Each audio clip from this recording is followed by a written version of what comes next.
By the way, can God save a nation? Yes, He can. We're well able to save our nation with God on our side.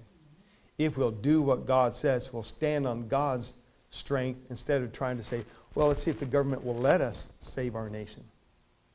The government doesn't have to let you do anything.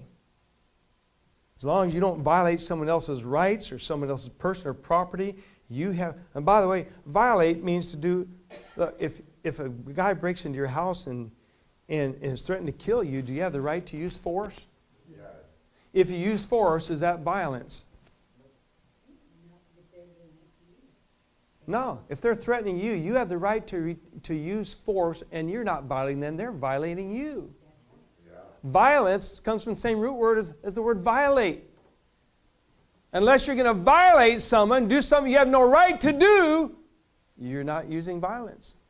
So if someone is threatening my life and has got a gun or is breaking into my house and in the dark, and I don't know whether he has a gun or not, he could, I have the right to shoot and protect my life, and that's not using violence.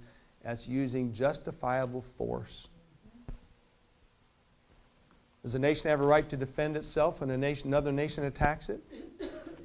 Is that violence? No. We call it armed forces, not armed violators. Now, if a nation is on the offensive and we call them terrorists. We call them violators. But when you're defending your country, you're not a violator. You are an enforcer of what is right, of your borders and of the rights of the people.